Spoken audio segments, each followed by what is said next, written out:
Good evening, it's 6 o'clock. We'll call the meeting to order. Stephen, are you taking the roll? I am, sir. Commissioner Aplikowski. Here. Commissioner Goodwin. Here. Commissioner Steeler. Here. Commissioner Wagner. Here. Commissioner Young. Here. Vice Chair Stender. Chair Gerard. Here. We're asking if you're able, please stand and join us for the Pledge of Allegiance.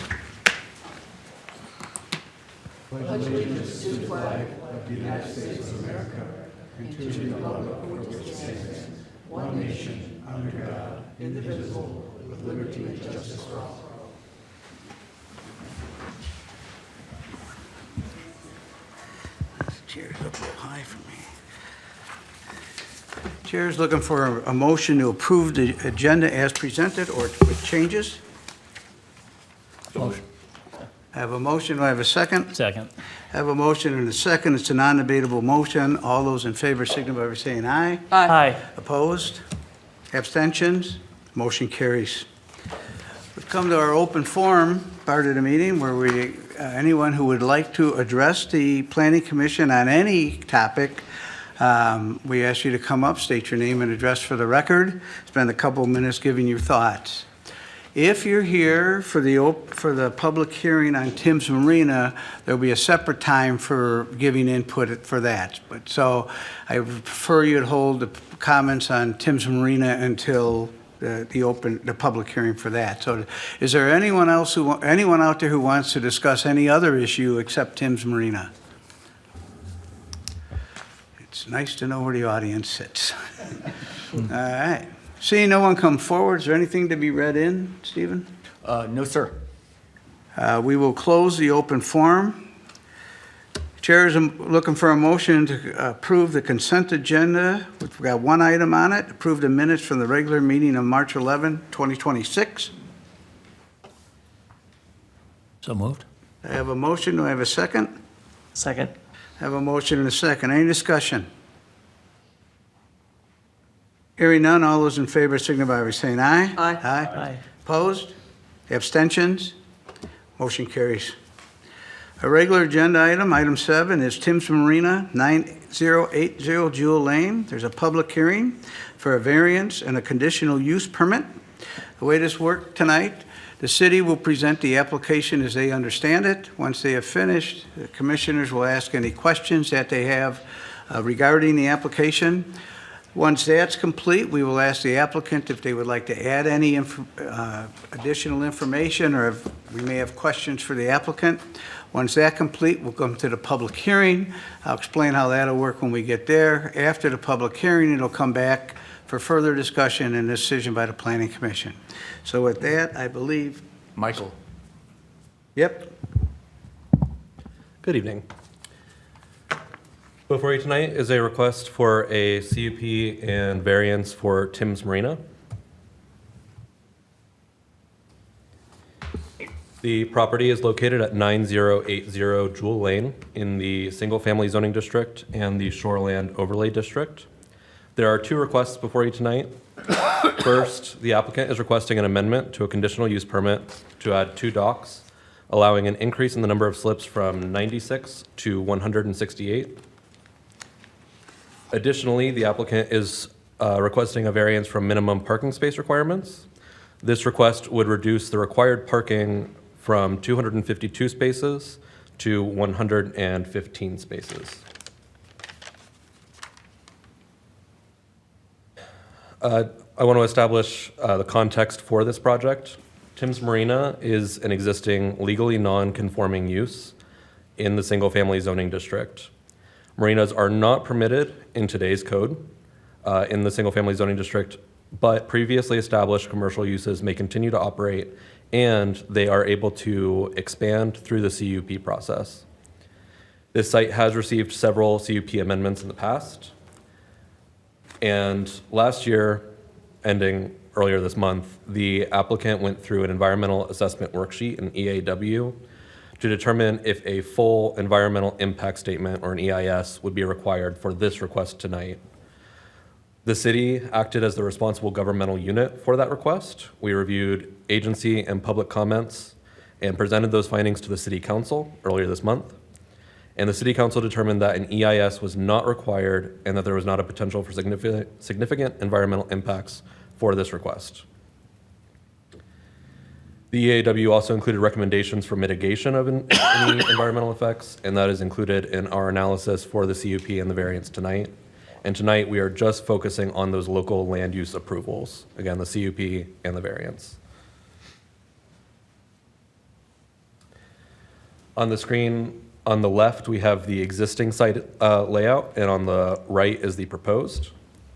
As it exists today, the site has 31 RV spaces, 96 boat slips, 103 parking spaces made up of 62 grass spaces and 41 crushed rock spaces.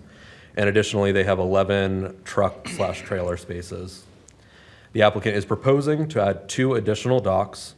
This would allow for an addition of 72 slips overall, and that would be a total of 168 boat slips on the property. The proposal would also result in the reduction of 4 RV spaces adjacent to the proposed docks, and those RV spaces would be converted into additional grass parking, which would lead to an addition of 12 overall grass parking spaces. I want to discuss specifically the parking issues. They are the core of the primary zoning issues that have come up in our analysis. The city code requires 1.5 spaces per slip and an additional 20 trailer stalls. Based on that requirement, as the site exists today, it is non-conforming. The site today has 103 spaces, which roughly equals 1.07 spaces per slip. And the request, the proposed additional docks and grass parking spaces would provide 115 spaces, which would roughly equal 0.68 spaces per slip. That would essentially make the site short 137 parking spaces based on current code requirements. And that is the focus of the proposed variance tonight. As part of our analysis, staff reviewed our peer cities, 10 peer cities in the area, to see what their standards for marinas are. We do want to present that for the 3 cities that do have marina parking requirements, our parking standards are significantly higher than our peer cities. Staff also considered the criteria required for both conditional uses and variances. Again, the code does specifically allow commercial uses in the single-family zoning district to expand through the CUP process. So this request is going through the right application process. In that, we reviewed all potential impacts for the CUP process, as well as through the EAW earlier, and determined that no significant impacts are expected. Additionally, with the exception of the docks, no new buildings are being proposed on site. However, the CUP cannot meet code standards for parking spaces and parking design standards without a variance. And when considering variance criteria, we need to identify a practical difficulty that prevents the applicant from meeting our code standards. The applicant has indicated that high groundwater and frost conditions in winter would create a practical difficulty in providing those improved surfaces. And we do acknowledge that a high water table may create challenges to provide the improved parking and the related stormwater management improvements that are required for that. However, we did not receive any sort of documents or analysis that showed that compliant parking cannot be provided on site. And so staff has found that this code does not meet that practical difficulty standard. Additionally, staff has found that this request for docks without a related improvement to the parking, number of parking unit spaces and design requirements is essentially increasing the intensity of the non-conforming use without substantially improving the non-conforming site elements. And based on this, staff finds that this request does not fully align with the spirit and the intent of the code. Based on those findings, staff recommends denial of the request for 2 additional docks and the associated parking variance of 137 parking spaces. Alternatively, based on our analysis, staff has identified an alternative request that we can support, which would be a reduced request for 1 dock with a total of 36 additional slips and a associated reduced variance of 83 parking spaces. We are able to make that recommendation because we acknowledge that our current code is much stricter than all surrounding peer cities that have marina parking requirements. Again, our code requires 1.5 spaces per slip. The closest city is Stillwater, which requires 0.33 spaces per slip. We do recognize that that's a river that they're parking on, not a lake. But Prior Lake and White Bear Lake require only 0.25 spaces per slip. Additionally, we do recognize that based on the parking study provided, parking on the site is typically underutilized. So if the commission moves forward with the approval for a reduced number of slips and variants, we could recommend approval along with the conditions that we've included in our staff report, which would primarily include a requirement that the applicant obtain a SAC determination and conduct an audit of their sanitary sewer system, implement the mitigation measures that were identified in the EAW, which included limiting new registrations to pontoon boats with 4-stroke engines and establishing a no-wake buffer around the marina. Do you have any questions for staff? If not, the applicant is also here to answer any questions. Commissioners, questions of staff? Susan? The previous CUPs, what were they for?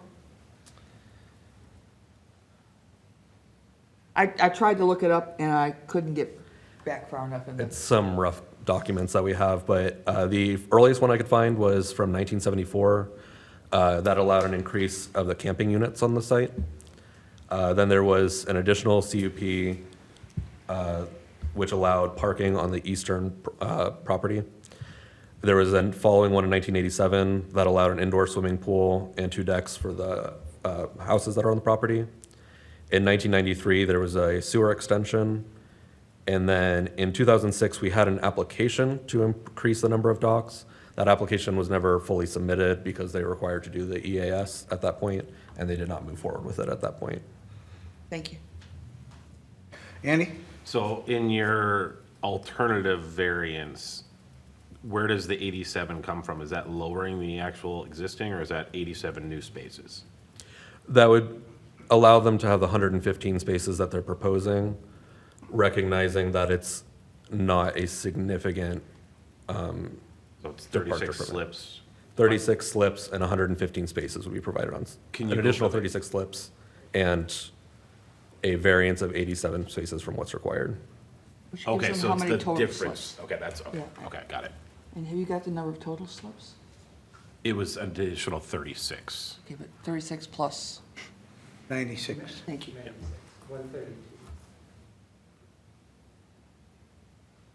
Additional questions of staff? Would the parking spaces be required then to be crushed gravel or paved?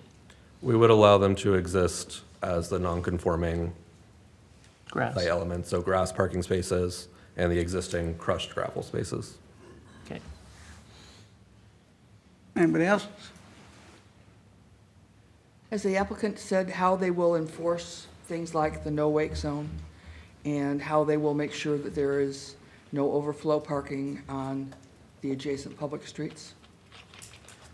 I can answer for the public streets. There are signs that exist now that say no parking. I think there can be additional discussion on improving the quality of those signs, but that is outside of the property, like lot line, so it would be subject to standard code enforcement. I don't believe we've had any discussion on Yeah, how to this, enforce on the the lake. mitigations they provided were through the EAW and addressing comments that came in through the environmental analysis. The applicant is here to be able to address those directly with you. Any other questions for staff at this time? Hearing none, I see the applicant in the front row. If you want to step up, Joe, state your name and address for the record. If you have any comments you would like to add, and then I think there's a few questions for you. Yep.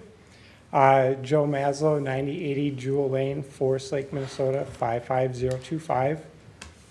My name is Joe. I'm representing Timm's Marina in our efforts to add season term pontoon slips to our marina.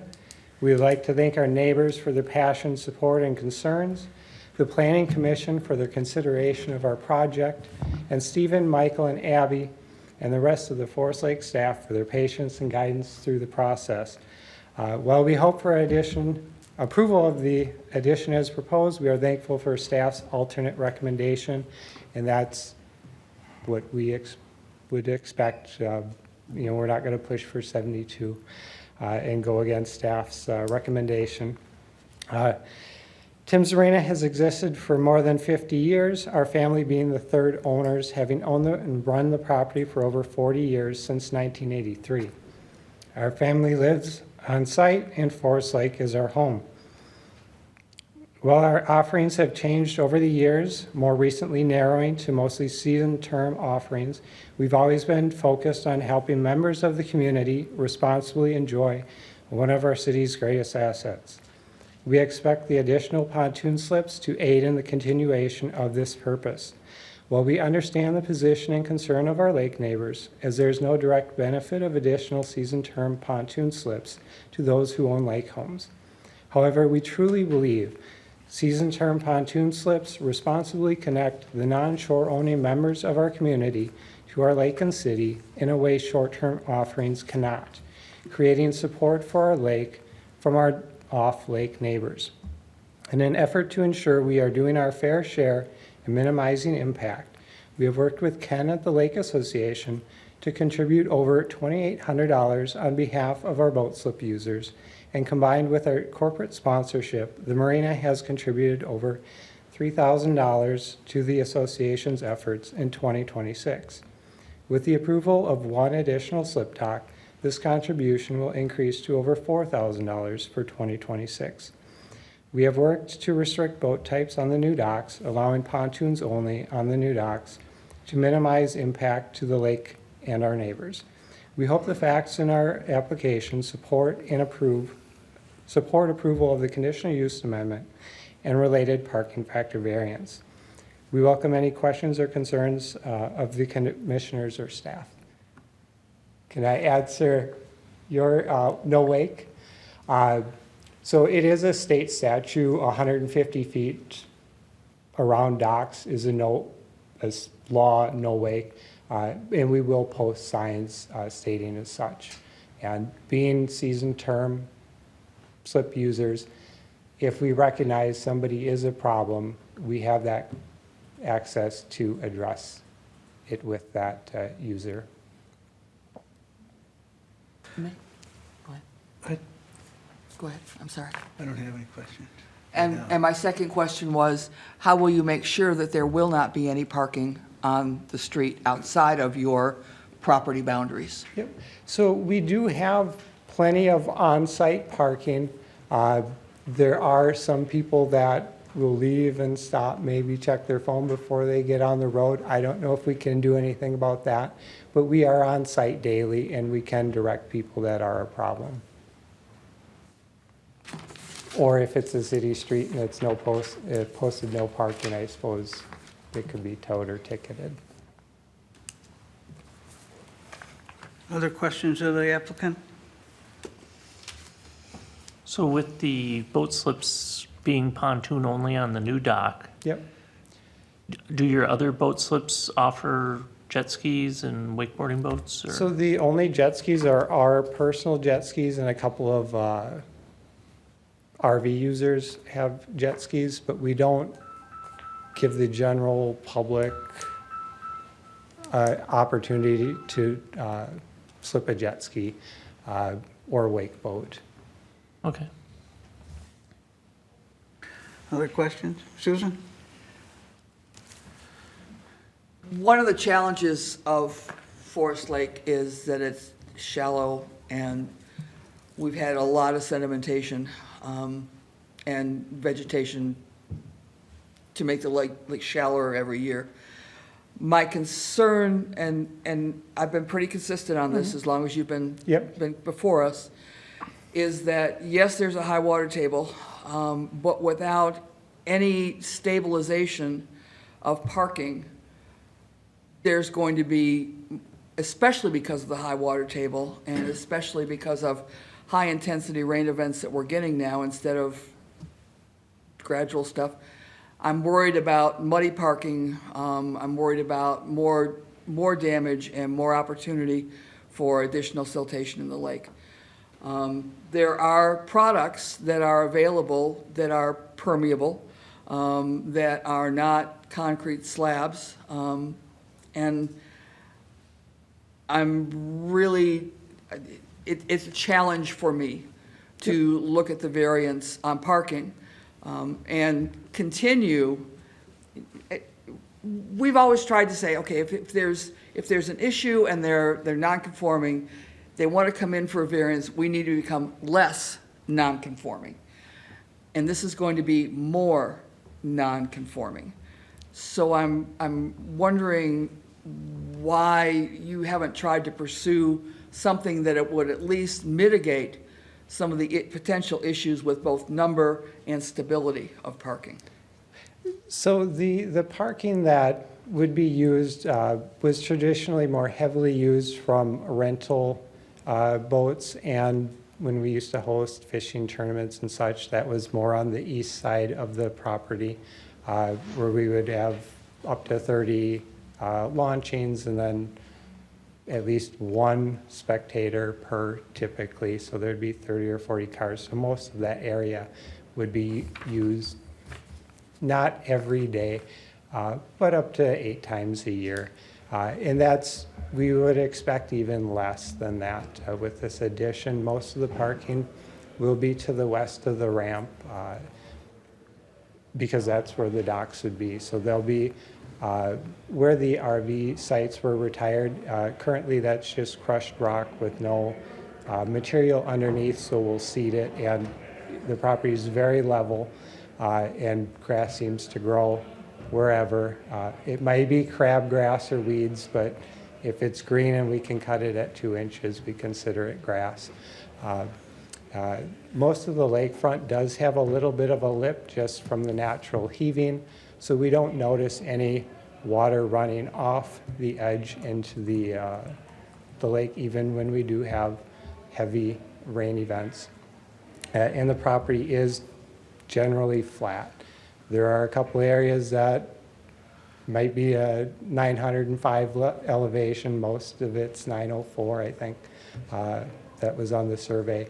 So it's 1% is maybe pushing it on the grade for most of the property, so we don't get any water velocity to take that sediment into the lake. It just, if it's raining, everybody's at home, nobody's using their boat, and by the time the next day comes and it's dried up and soaked into the ground. So when we had watershed out in August, the comment was, if you change anything, now you need stormwater ponds, and there's just not the depth to put a stormwater pond in. So we took from that is don't touch. And being that it's going to be used less intensely than historically in the past when we had the short-term offerings, we felt comfortable that it won't cause any more sedimentation or damage.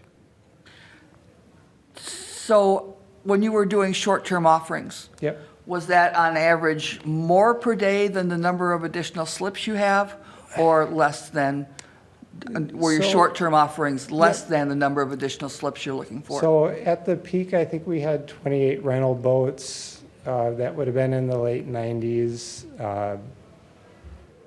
And we kind of phased it down and kind of paused it in 2005. I think we had 16 boats in the water that were rental boats. And on a busy weekend, they would all be out. So typically about 30 parking spaces would be attributed to those rental boats. And if we had a bass tournament, most were 15 to 20. Some were 30, and we paused that mid-2000, maybe 2008 or 9, just because we didn't like that influx of a fishing tournament. Everybody goes out at the same time, everybody leaves at the same time, and we didn't like that busyness. We much prefer the season term offerings. Now I'm a little puzzled.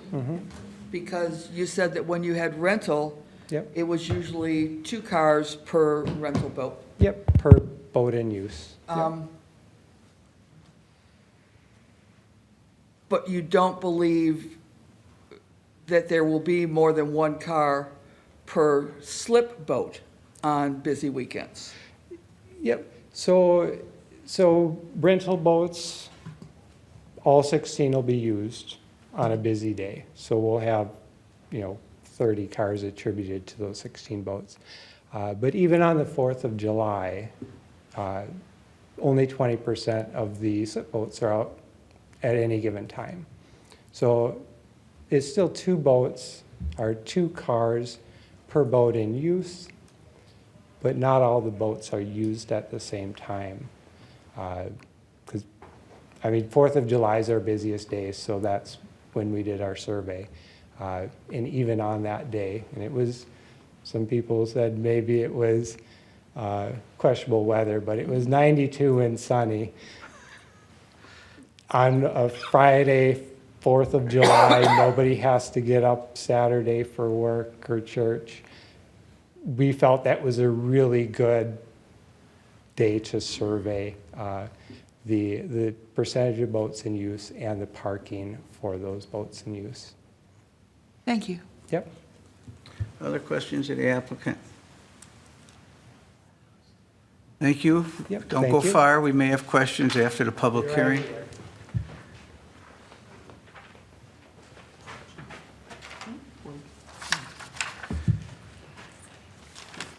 All right, this is a public hearing. The way this will work, some of you have signed up, but we are willing to listen to anyone who wants to speak, but we will have you sign the record afterwards. But you have to come up, state your name and address for the record, spend a couple minutes giving us your thoughts. We are soliciting input here. It's not really a discussion between the person and the planning commission. It's really your turn to give us your thoughts on this application. We will hear from everyone. We wish that you keep it to a few minutes. It's a beautiful night out there. And the other thing is, we have a very professional crowd here, so I expect it to be nice and calm in here and no theatrics and fireworks and wild cheering and clapping. It's not a wild game. So with that, we will open the public hearing at 6:28 p.m. Does anyone wish to speak to this application? Come on up.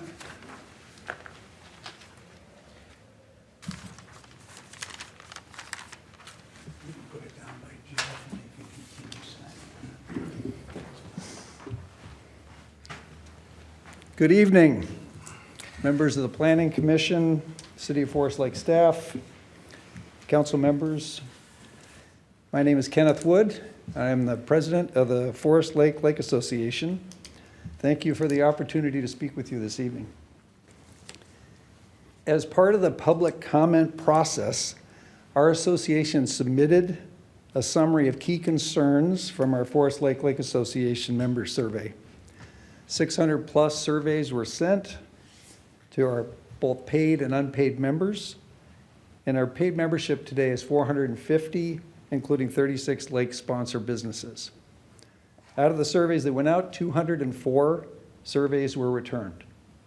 The survey results showed a clear majority of respondents expressing concern or opposition to the expansion. That was 71%. With a smaller portion indicating neutrality, 14%, and a minority expressing support of 15%. So I'd like to thank the City of Forest Lake staff for their thoughtful review of their concerns. We also appreciate and support the City of Forest Lake staff recommendation included in Michael Birchland's staff report dated April 12th, 2026, to deny Timm's Marina's proposal as was originally submitted, and we support the proposed alternative recommendation which meaningfully addresses the key issues raised by our members and the FLA board. Specifically, parking, land use, and water quality. We support the proposed reduction in parking variance from 137 spaces to 83 spaces. This, we feel, is an important step in mitigating the runoff and protecting water quality. Boat traffic congestion, recreation, and safety. We also support the reduction from 72 additional slips to 36 slips, and that the tenants will be pontoon boats with only 4-stroke engines. This moderate increase and limit to pontoons only better reflects the lake's capacity and helps address concerns about congestion and safe recreational use. Aquatic invasive species. We agree with the findings that seasonal slip-based pontoon use is unlikely to significantly increase AIS risk, given that these boats typically remain in the water for the full season. Shared responsibility for lake stewardship. We appreciate Timm's Marina's willingness to contribute to the lake maintenance efforts through a recent per-slip membership with the Lake Association that Joe just mentioned. This represents a positive step towards shared responsibility for AIS and overall lake health. Equity and future planning. Looking ahead, we believe there is an opportunity to better understand boat density on Forest Lake during peak periods. Having objective data will help inform future decisions and ensure consistency and fairness in evaluating any additional marina expansion proposals.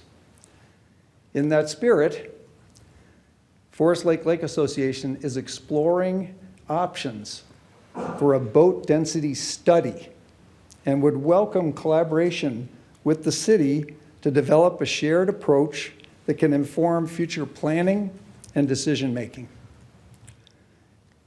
In closing, I'd like to sincerely thank the city staff, the Planning Commission, the City Council, and the Mayor for the work on the EAW, the CUP, and the variance review.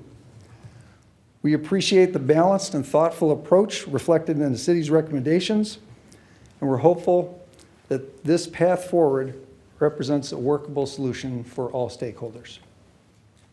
Thank you for your time and consideration. Thank you.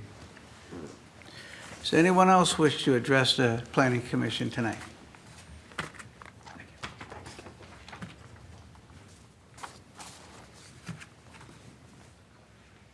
Good evening. Good evening, members of the Planning Commission and staff. My name is Barbara Marr. I reside at 151 4th Avenue, Northeast Forest Lake. I just want to make a couple of comments relative to the staff notes and the parking.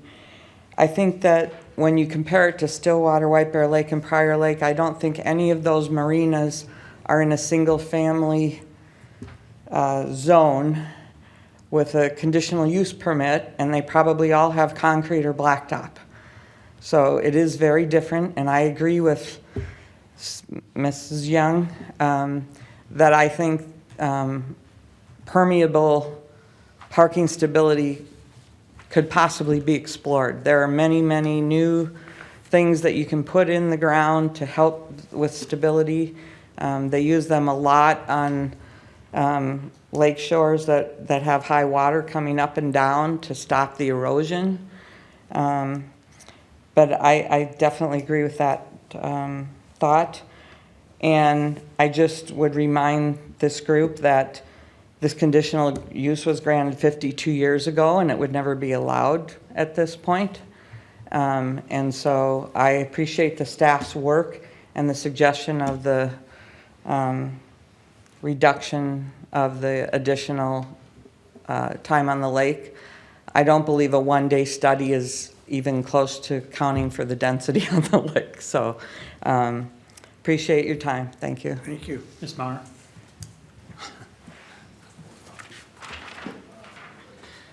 All right, give the councilman a little work. Anyone else wish to address?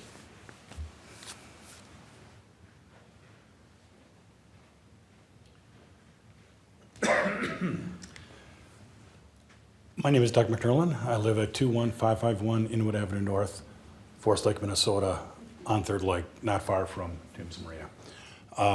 We can certainly, my wife and I can certainly appreciate that they want to expand their business, have more docks, more slips. We can also appreciate the work that the Lake Association did in determining the density of the usage of the lake.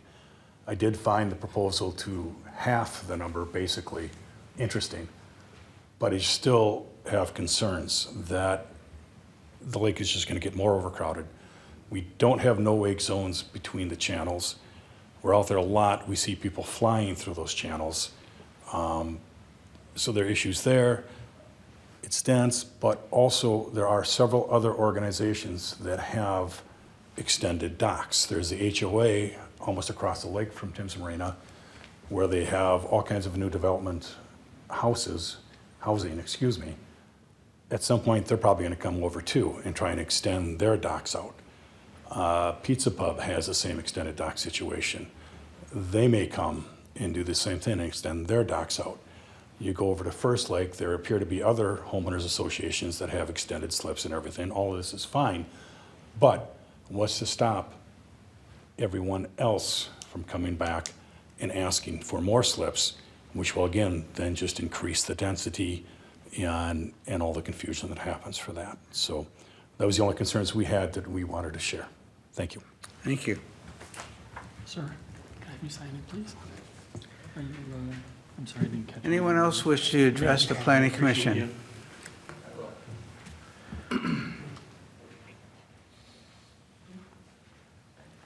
Hello, my name is Bjorn Larson. I'm a Forest Lake resident on Third Lake of Forest Lake. One of my main concerns here is the current traffic and congestion of the lake. According to the DNR, we are more than 2 times their recommended congestion in terms of boat per acre. And as Susan Young said, that adds to increased sediment. It also adds to more weeds getting torn up, which adds to more phosphorus in the water, which adds to more algae, and also adds to more work for the lakeshore owners to clean up and take all those weeds out of the lake. So currently, from what I understand, based on the neighborhood meeting on the 11th, and from here, is that Timm's Marina will not have an increase in property tax. Timm's Marina currently, with this proposal, will represent approximately 12% of the boat traffic on the lake. And I think if anybody here got their property taxes for the lake, I think we all know they've been going up. And now we want the property owners are going to be levied with more taxes to take care of these programs, to take care of the lake, to look after the lake quality, for Timm's Marina to make more money while degrading the quality of the lake. And you may say it's only 36 slips, but where does it stop?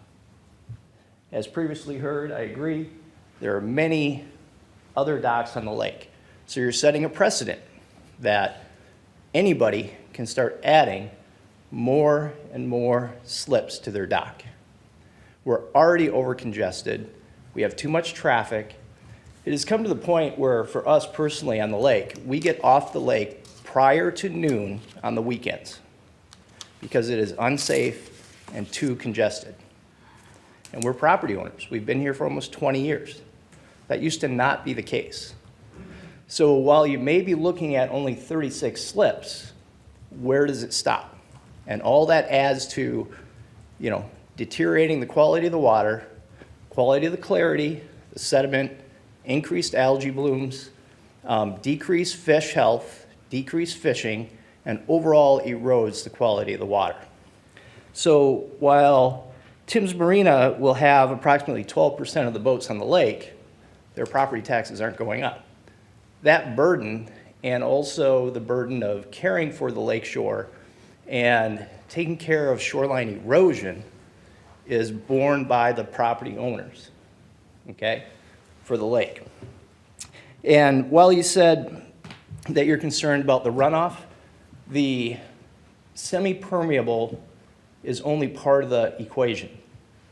The other part of the equation is planting good vegetation on the shoreline and having healthy reed beds in the shore, just off of your property.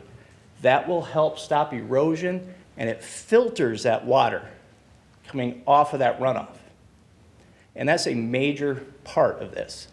So you're having so many more cars, you're having more fuel usage, you're having more fuel that goes in, more pollution. In order to filter that, semi-permeable helps, but it's only half of that. The other half is where does it go when it enters the lake? In order to filter that, we need plants on the shoreline, and we need reeds in the water, and all that is gone. My last point here is that I'm not sure of the purpose of saying we only need pontoons with 4-stroke engines.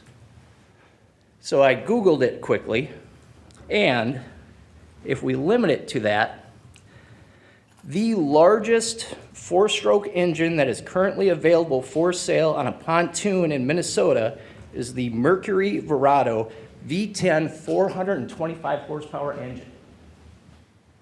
It is not a 25 horsepower pontoon. So if you limit this, you're limiting it to 425 horsepower. So if you really want to limit what it can do, I would recommend putting a limit to the horsepower and saying it needs to be 50 or less. Because we all know pontoons go 70 miles an hour today, and that causes a whole bunch of disruption. So just by having pontoons and 4-stroke engine doesn't mean you're getting slow boats that don't cause big wakes. You're getting fast boats, 425 horsepower boats that can go into that slip. My last question would be for the Lake Association in terms of how you can support this measure.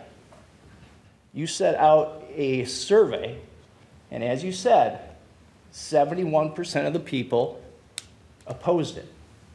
Yet you came up here and said you supported it. You did not send out another survey saying, what do you think about half of those slips? So the current survey you have says that your membership extremely is not in favor of this. Yet you get up here and say you're representing us, while more than 70% said no. So how can the Lake Association president come up and say, we support this? That's a decision by few, not a decision by the membership. And I would recommend you go back out to your membership and do another survey and say, does your opinion change if it's 36 slips? Because you don't know. So I don't know how you represent me as a member of the Lake Association, and I'm one of those 71% that said, I don't want this. And you come up and say, we're in support. So the Lake Association leadership has a responsibility to represent your members, and you failed today. You absolutely failed. Okay, that's all I have. Thank you. Thank you. Anyone else wishes?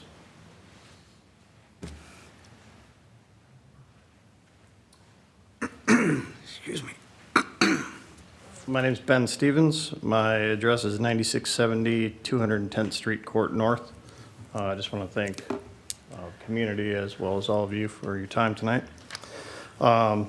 Just a couple quick notes. I suppose I'm not quite as prepared as my predecessor here, but on the safety front, I don't think that there is a measure to the near misses that have increased as a lakeshore owner and boat participant on this lake. It's inquantifiable. But anyone that has driven a boat on the lake has had more near misses than they would have 5 to 6 years ago, right? Boat traffic has increased. To add to that, any rental situation means we're bringing boat owners that aren't, or boat users that aren't necessarily boat owners. And I think that that impacts safety in a negative way as well. So just something to consider there. I also heard statements about posting no-wake zones or signs, and I think that's well-intentioned. But I also know that as soon as a boat were to leave a dock, literally no one, including the sheriff, is controlling how people behave after they leave a zone that has postings. None of us control other human beings and their behavior. So that adds, again, to safety and erosion concerns. My predecessor brought up setting a precedent. I understand that Timm's is in a bit of a grandfathered situation. I would be curious to know how many other businesses on the lake are in a grandfathered situation. Once we have that answer, then we can talk about that precedent of wanting more slips. I don't know if anyone would have the answer to that today. Additionally, I see that Timm's has, Joe and Timm's have put in some thought, but ultimately they're a business. And they're not asking for more slips so that they can minimize the use of those slips. I've worked my entire life. I've worked for businesses, and businesses want to maximize their profit. So I would add to your consideration that more than likely the well-intentioned statement eventually erodes, and they will seek to maximize profit, turnover, and the parking spaces available, regardless of how it was represented here today. Finally, in his own opening statement, he commented that there's no real benefit to the community at large. And I would just like to punctuate my statements by reiterating his opening statement, that the community at large benefits from this little to nothing. Thank you for your time. Thank you. Anyone else wish to speak at the public hearing tonight? Sure, thank you. Yeah, thank you.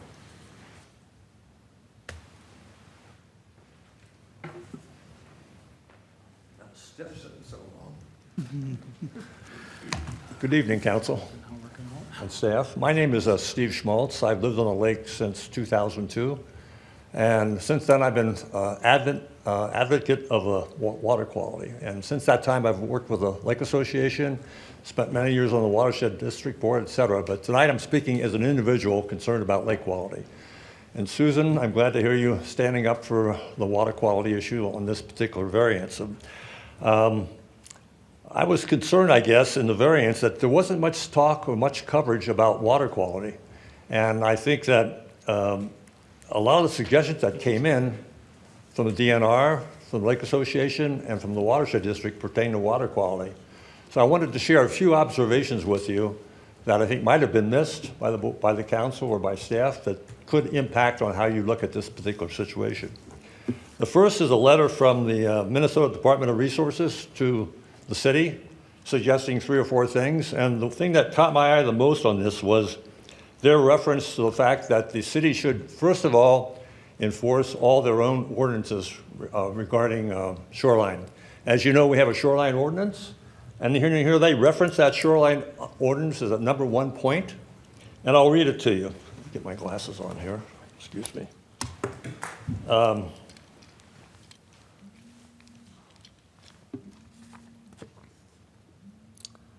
This is ordinance 153089, quote, public and private roads and parking areas shall be designed to take advantage of natural vegetation, as the gentleman talked about, and topography to achieve maximum screening from view of public waters. And if you look at that layout of the plot, most of those boats are along the shoreline and around the bay. So they're very visible to the public waters. And so while this ordinance is more of a visual aesthetic thing, it does have the requirement to plant some trees, that's what the ordinance requires, to break that view. So when you're out there enjoying your view in the boat, you don't have to look at all those cars parked along the side. So it's kind of a backdoor water quality thing. So if you would add to CUP the ordinance requiring them to plant trees along that boat line, that would not only shelter the view from people boating, but more importantly, it'll provide significant shoreline stability, and water quality. And that will go a long way since you've already doubled the variance on the number of boats. So you've doubled the compact ground, basically doubling the amount of phosphorus that's going to come into the water, along with the oil and grease and other fluids from those cars parked within 20 feet of the shoreline. So that's one thing why that was not even mentioned in the variance write-up. So I don't know how anybody missed that, but that's a very important point. The second point they talked about was the importance of stormwater runoff. And of course, as you know, there's no digging going on here, so the watershed district rules are not kicked into action. But I'm hoping, and I know Joe is very concerned about the lake. He's already contributed dollars to the Lake Association to help take care of the lake. Would he be willing, perhaps as another CUP addition, to work with the watershed informally, come up with other suggestions, and also work to get grant dollars to pay for any improvements that can be put on the property to reduce that load from phosphorus coming into the lake? Be a voluntary thing, but if you add it to the CUP and go through the exercise, something might very good come out for the lake. The last point was a surprise to me. They talk about the importance of sediment, which I think, Susan, you mentioned. And they said we can't determine what the situation is because there's no maps and nobody's done any core work. But by coincidence, I happened to get a copy of a permit submitted by Timm's Marina recently to the DNR, and I think perhaps to the city, for a permit for dredging their bay. When you dredge, you're removing a lot of sediment. A lot of sediment's there because the shoreline is not stable and we're getting wash in. So this is another indication that we definitely do have a sediment problem here and shorelines that should be stable. So these are just some questions that I came upon that I think were important to be considered that I didn't see in the variance. And I'm hoping that maybe as the council can ask staff to go back and look at this, and if nothing else, add it as part of your CUP to allow the variance to go through if it's going to go through. Thank you. Thank you.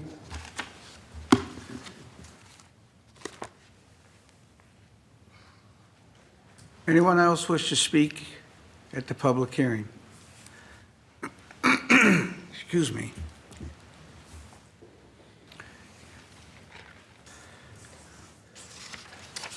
Thank you.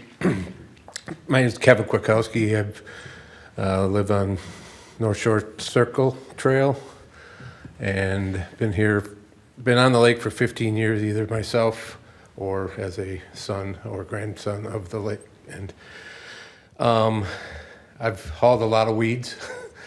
And what I've seen in my days of being on here for all that time is the pontoons, we restrict them to pontoons. Well, the pontoons like to cruise around the lake. Well, they're cruising around the shore, getting close to the docks, and it's what I have seen, and what is the most thing that contribute, I have no evidence or anything, but a lot of it is from just the boat traffic coming by and turning up the weeds, and then they come in, depending on the wind. That's just one point, and one other point is just a concern with the parking on 97 there, being that's going to is that going to create an intersection that's going to need to have a stoplight there or stop sign on the highway? Because all the traffic that now we're going to be getting onto 97, which is a crazy road for drivers that a lot of people are speeding on, is that going to cause a problem? So that's all I had. Thanks. Thank you. Thanks, Kev. Anyone else wish to speak to the application?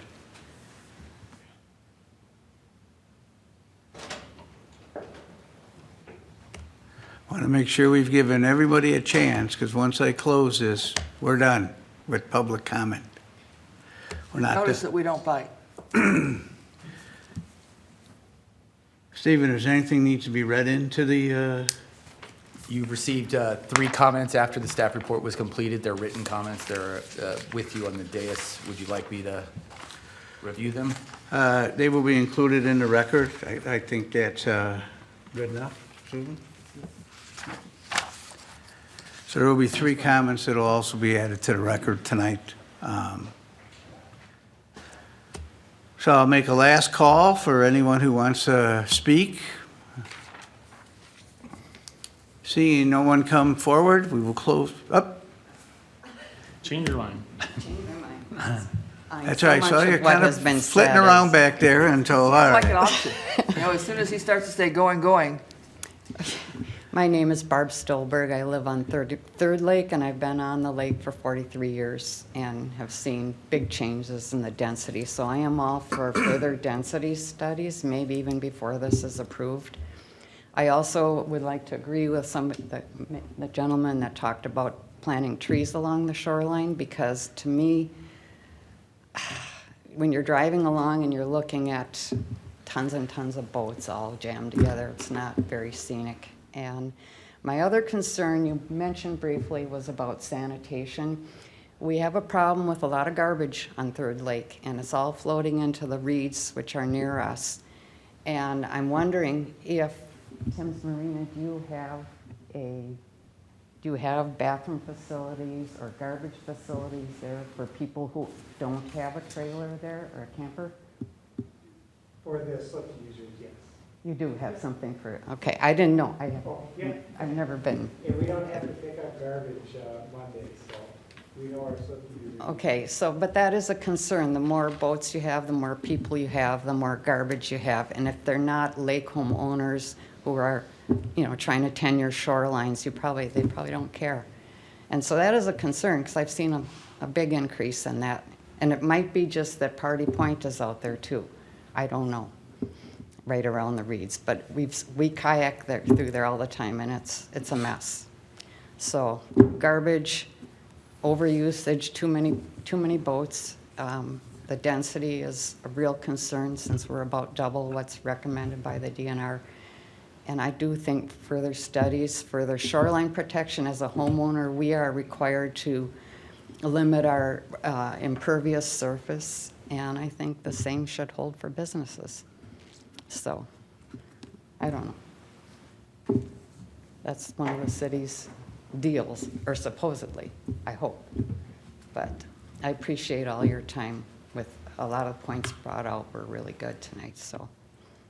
Thank you for your time. Okay. Last call, does anyone else wish to speak at the public hearing this evening? Seeing no one come forward, we will close the public hearing at 6:57. Commissioners, further discussion, comments? do we have a copy of your amended thoughts? It's in there. Okay, it's in here. It's part of the recommendation in the staff report. I'm just old. I do pay. We know that, but we're all old. I will comment on, there was questions about all of the other multiple docks on the lake. Timm's Marina is the only marina on the lake. Everyone else is through a homeowner's, it's the only marina.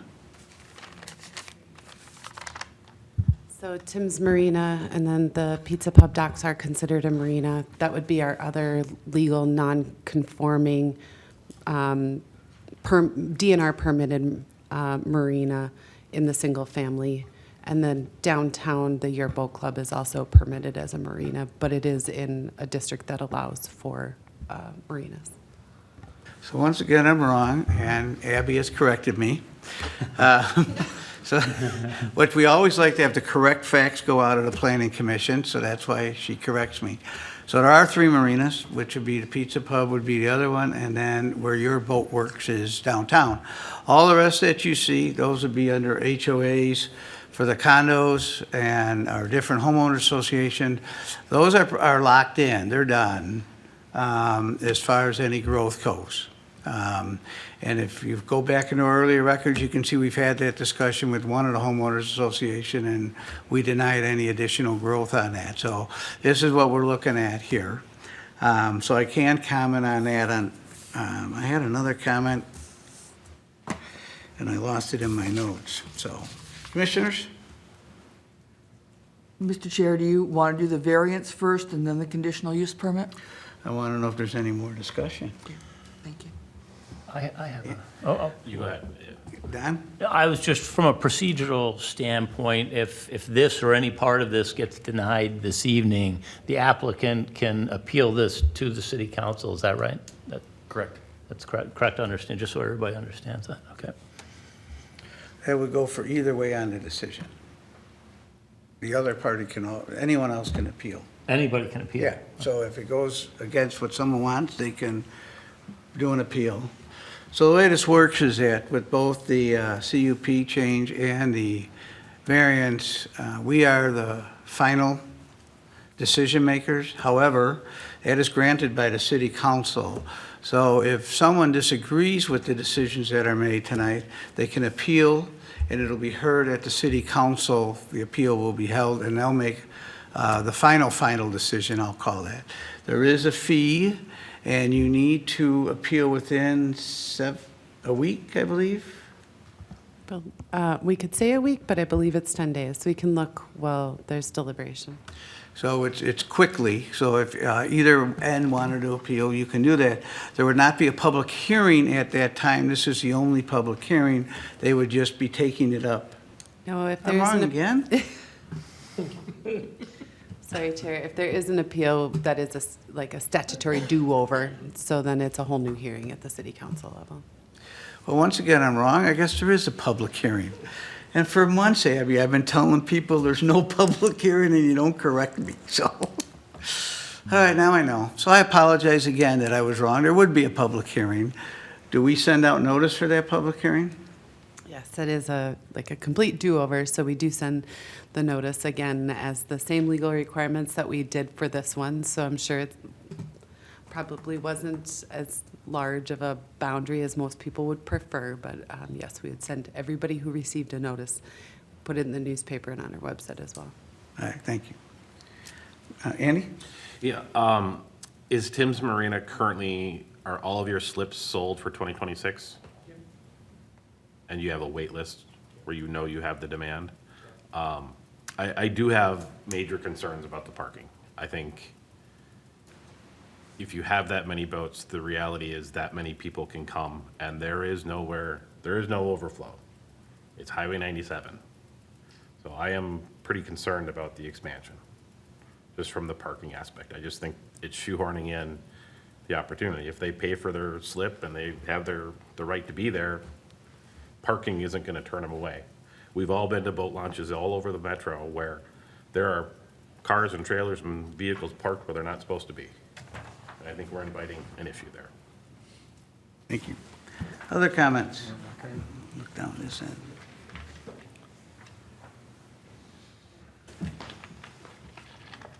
Susan? I'm going to make a motion to deny the variance. When we make decisions on variances, we have findings of fact, A through E. And it's not based on the numbers of slips or the numbers of rental units or whatever. It's based on findings of the need for the variance. The first finding that we would look at is the practical difficulty to comply with our existing standards. I understand that this is an existing non-conforming use. But to try and make it more non-conforming is not part of the spirit or intent of our comprehensive plan, our zoning code, or any of our ordinances. I don't see anything on here that is an attempt to be more compliant or to decrease the non-compliance in the issue. The second one is whether or not the property can enjoy a reasonable use under its current conditions. And yes, you all have a great marina there, and you have a reasonable use under the current conditions.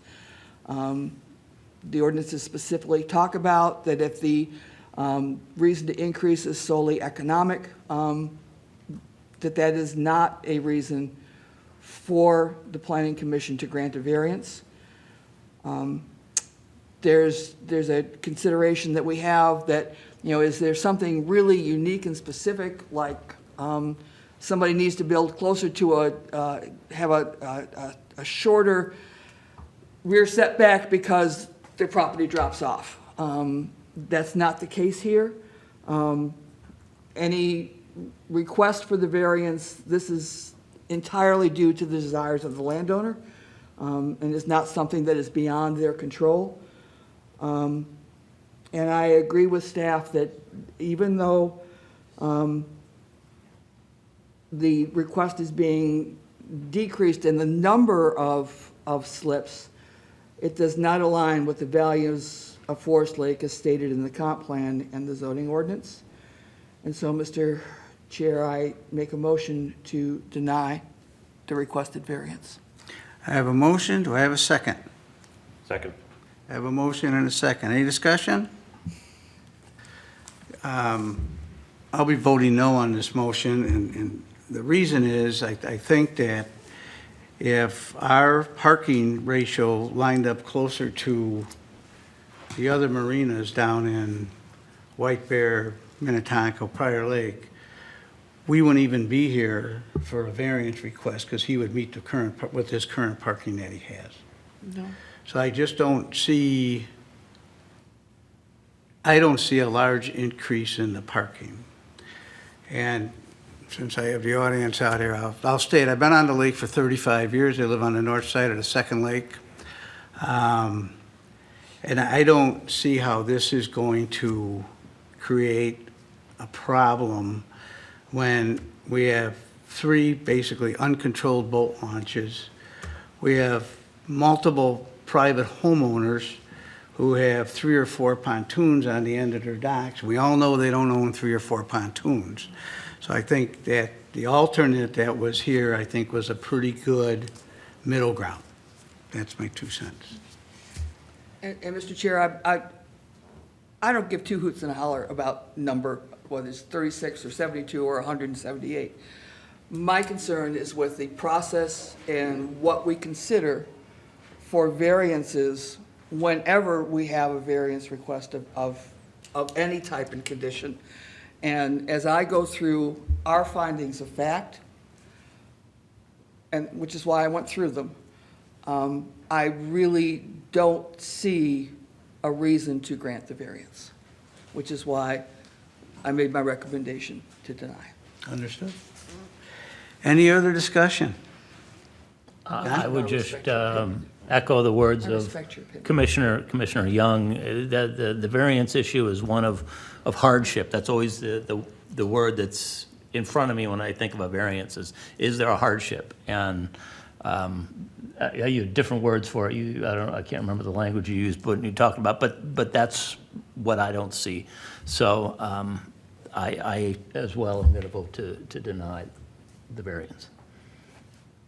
Other comments? Hearing none, call the question. All those in favor of the motion, which is to deny the variance, signify by saying aye. Aye. Opposed? Aye. Abstentions? Motion carries. And staff, do you need any more from me on findings of fact? No, we'll get that from the record. Do we need a second motion for the CUP? Think so? Yes, correct. Yes. Yep. Mr. Chair, I'm going to move to deny the conditional use permit changes for the same reasons and the same findings. I have a motion. Do I have a second? Second. I have a motion and a second. Any discussion? All those in favor signify by saying aye. Aye. Opposed? Aye. Abstentions? Motion carries. Could I confirm who seconded that? I did. I think Yeah, Don it did. seemed like there was I a think tie at home Andy base. did as well, but yeah. I heard Don before Andy. We got to move Andy a little closer. Maybe I get it at the same time. So what this means is that as of now, the motion for the application for Timm's to expand the marina has been denied. And we'll wait and see if Tims Marina would want to, Appeal. thank you, appeal the decision. But I want to thank everyone for your time this night, for coming out. It's a beautiful night out there. Go enjoy the rest of it. You're more than welcome to stay for the rest of the meeting, but nobody ever does. Come on, it's going to be fascinating. One thing I want to mention to the applicant is that if you would like to appeal, it's 7 days in written notice to us, and then we'll get it public notice, but we'll have another public hearing at a city council meeting. So just reach out, Joe. Hold on again. We will move to, we have item 8, which is a placeholder, which if someone can educate me, it'd be great. Nothing? No, just nothing. It was, discussion is essentially related. I think we are working, I think Susan provided some insight into things that we got wrapped around what the new formatting would mean on action items. So I apologize. All right, I lost, we'll do updates. I lost a council person. So you snooze, you lose. So Abby, what do you have for us? I can share at least. Monday evening, the city council did approve the Forest Road North Garage Condos final PUD plat development agreement and deferred assessment agreement.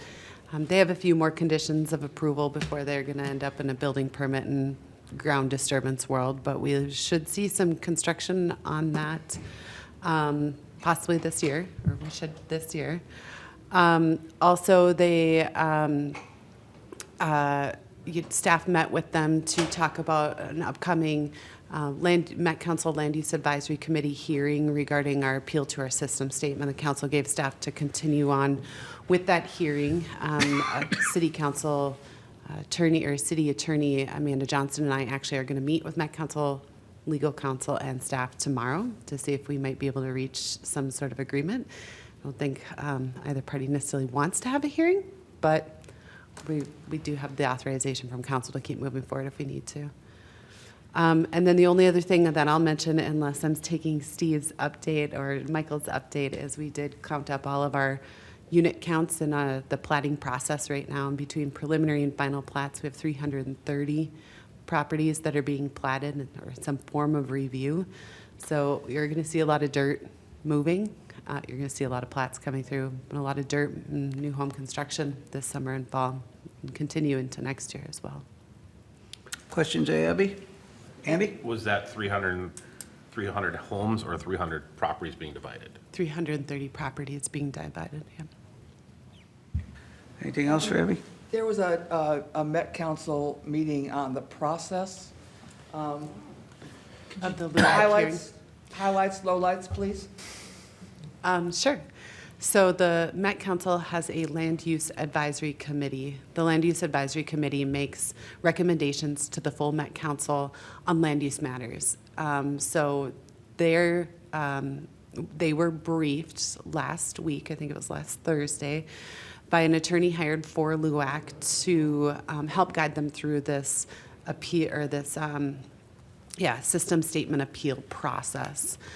Essentially what the attorney did was outline what a system statement is, remind the LUAC of what the city's proposed community classifications are, and then proceeded to outline the ways in which the city is appealing items in its system statement. The intent of that meeting was really to give LUAC the opportunity to ask questions of a legal counsel that was not their legal counsel that would be in the hearing. It was designed, I think, to help prepare them for the hearing, because I did learn in that meeting that I did watch, this is the first time anybody has appealed specifically to the Land Use Advisory Committee in 20 years. So this is not something that they do frequently, and I think also grounds for why their attorney has called us and asked if we could meet and maybe sit down in advance of that hearing. Some really great questions of the LUAC members that gave us some little better insight to some of the information they would be seeking from the city. So it really helped us, I think, is helping us prepare for that hearing, is believing that we'd still have to have that on April 9th. I learned a lot about LUAC that I was not aware of. It's appointed by the Met Council, but these are mayors, citizens, council members, planning commissioners from all of the metropolitan district council regions. And so these are just average citizens. I was surprised, I will say, at some of the questions that asked, because I think there was sometimes, I'm going to back up and just say, I was surprised at some of the questions they asked, because I was surprised that the advisory committee may not have had the knowledge base of what they were talking about, and then questioned maybe some of the real impacts to the community, to Forest Lake itself. So we're going to continue on preparing for that hearing. We obviously hope we can reach some sort of agreement, and we really hope more than anything that this kind of continues to help educate the Met Council and LUAC on just how the decisions they're making are really affecting communities in the long run. And just to refresh my memory, Met Council is giving us certain designations. If you could refresh me on that, and then what are we asking for instead? Sure. So the Met Council has designated, so in our currently we're designated, we have a split designation. So we have rural residential, I think it's rural residential. We got the rule said that we don't get to develop as densely, or isn't going to develop as densely as the urban area.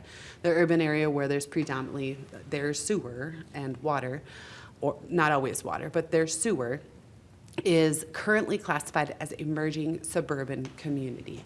An emerging suburban community right now has to develop at 3 units per acre.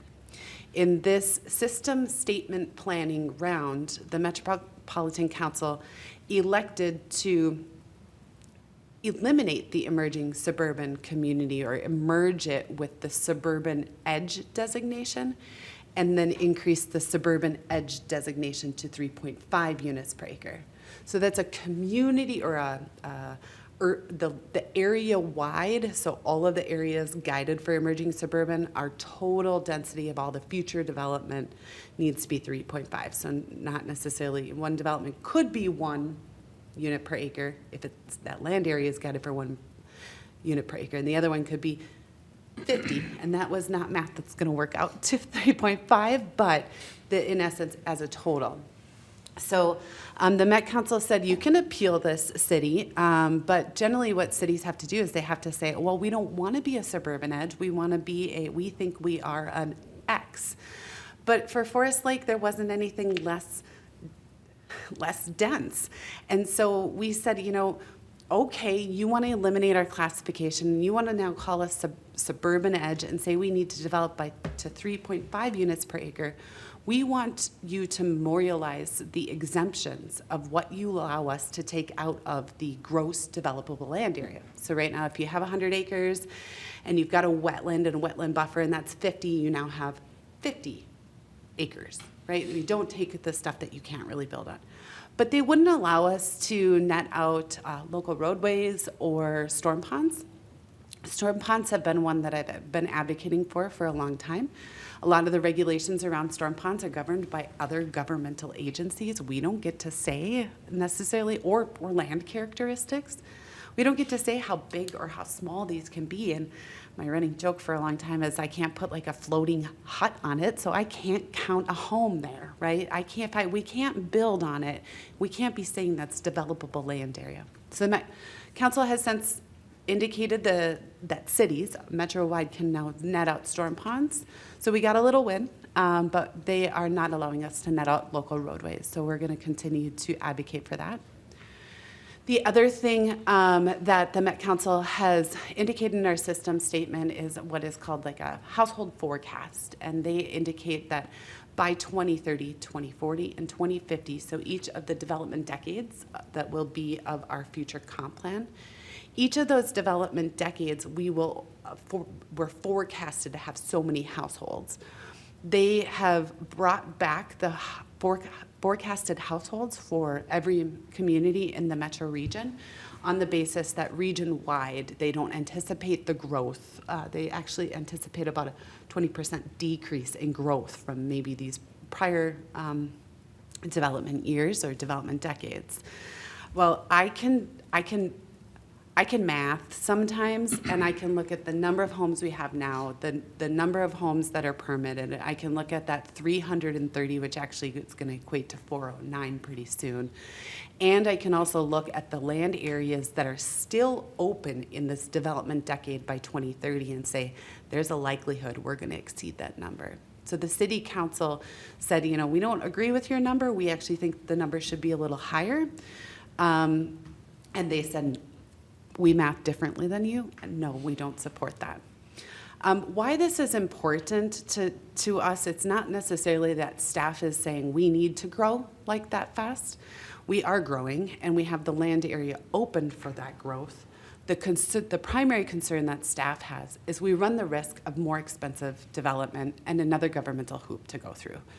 And in that process of, oh wow, there's a plat that's gonna exceed the forecast, my concern is that all of a sudden now you as the developer are going to have to go to the Met Council and ask for that amendment, or we are going to have to go to the Met Council and ask for that amendment. It's going to be more costly, it's going to be more time, and ultimately our biggest fear is that the development could potentially be denied. And so we're concerned that these consistent having to go back for the comprehensive plan amendments when we exceed our forecast is of a concern. And then lastly, the other specific thing that we stated in our appeal statement is our what's called affordable housing allocation. It's a number that the Met Council has said, hey, by 2030, Forest Lake, we believe you need to create this many affordable housing units.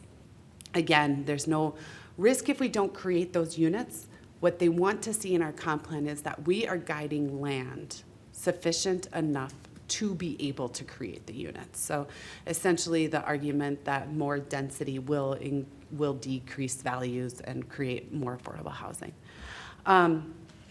With that one, the city council did not indicate a specific number we'd like that to be reduced to. It was more of a policy statement that we don't agree. Frankly, we didn't necessarily want to run the risk of those numbers increasing for some ways. So that's a high-level summary of what the system statement is, the Met Council's role, and what we've appealed. Thank you. You're welcome. I have issues with the density, but there is no way that we can have the number of housing units at 30%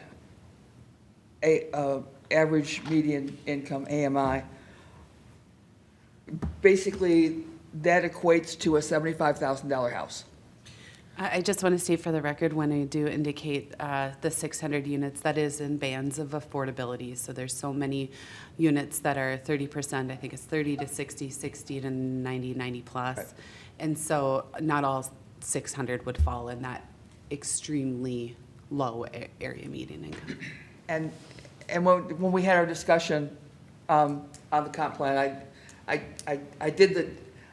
mathed the math, which is not always my strong suit. Just ask my daughter. But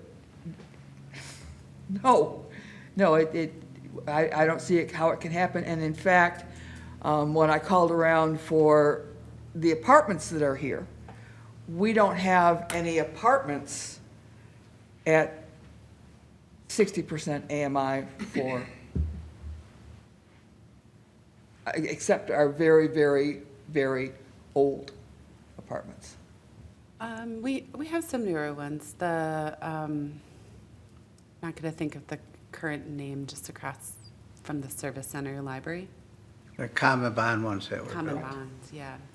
So, I mean, but you are correct. Most of what we have is aged infrastructure. It's aged into affordability, which isn't uncommon. Other questions of Abby? Mr. Council person, you were missing when we started, so Sorry. that's okay. She already covered the garage condos though, so we'll save you a little time. He was excited about that one. Yeah, that was going to be my high point. Well, then go ahead. Well, I'll start out with this.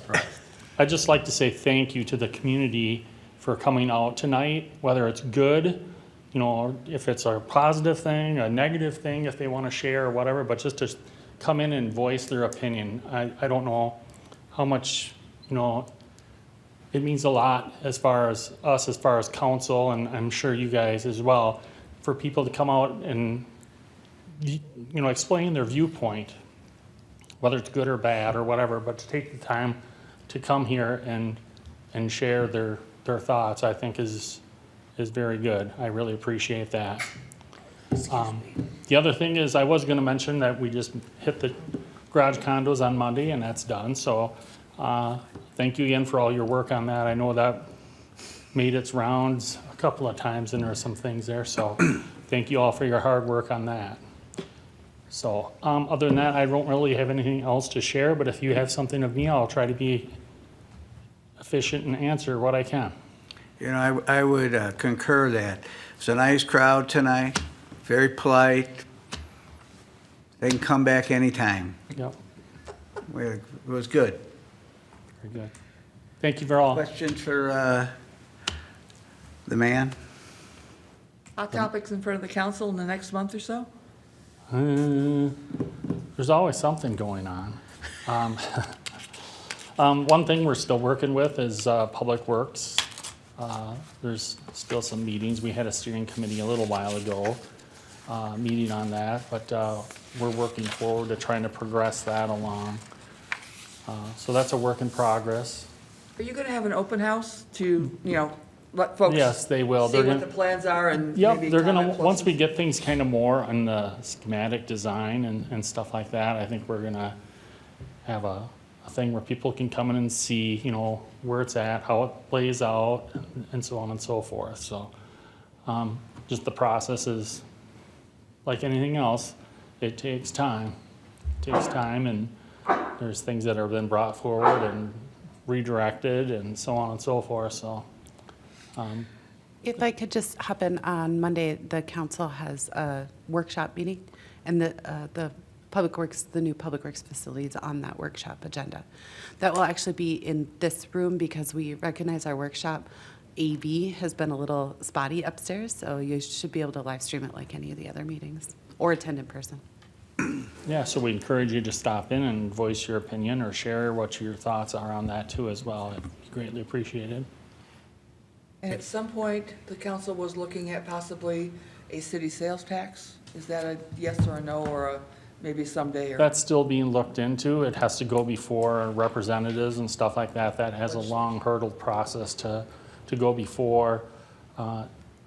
It would even become a referendum item issue at the end of the year. So it'd be in the voting process with that.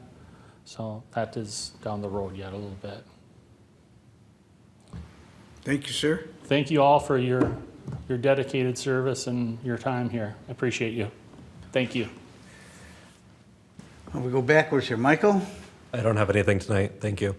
nice job on your first big presentation. Thank you. Questions of Michael? Good job. Stephen? I'd like to point out that I presented a bunch of times and I haven't gotten a good job from Susan once, so he must have knocked it out of the park. I just want to reiterate what Councilman Larson, as well as you did, Chair Gerard. We've been working this applicant, what the applicant brought with the Timms Marina for 4 months through the EAW.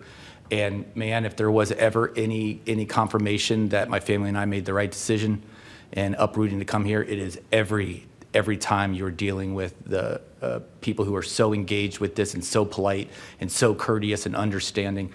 Absolutely top-notch, one of the best cities in the world as far as I'm concerned, by just a perfect example of it tonight.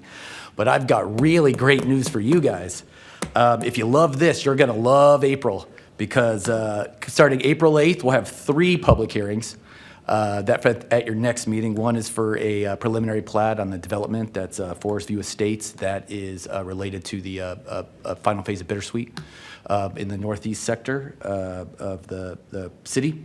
And then we'll have 2 variances that'll be before you related to. Before you go any farther, for those newer on the commission, that would be up by Cooling Camp Park, where Bittersweet is. Yep.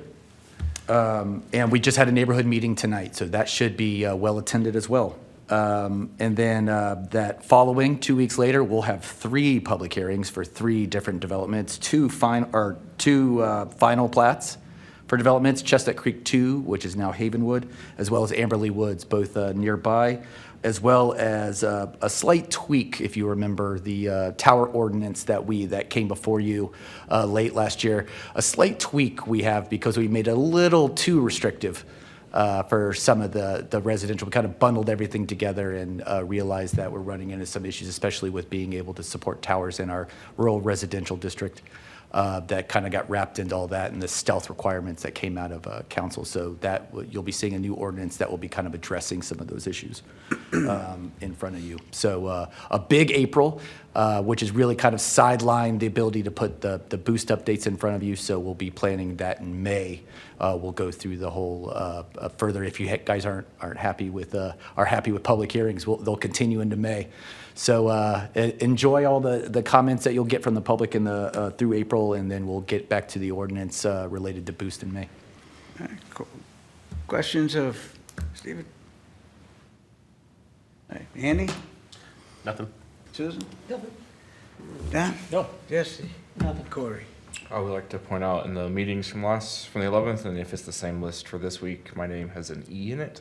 Instead of C-O-R-Y, it's C-O-R-E-Y. Correct that. I have nothing else except thank you all for participating this evening. It's always a little bit different when we have a crowd in here. Many a night, there's no one for the public hearing, so it was a good meeting. So thank you all for your time and your service. With that, the chair is looking for a motion to adjourn. So moved. I got a motion do I have a second? Second it.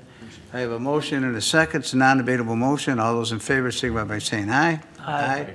Opposed? Abstentions? Motion carries. Thank you all. Have a good night.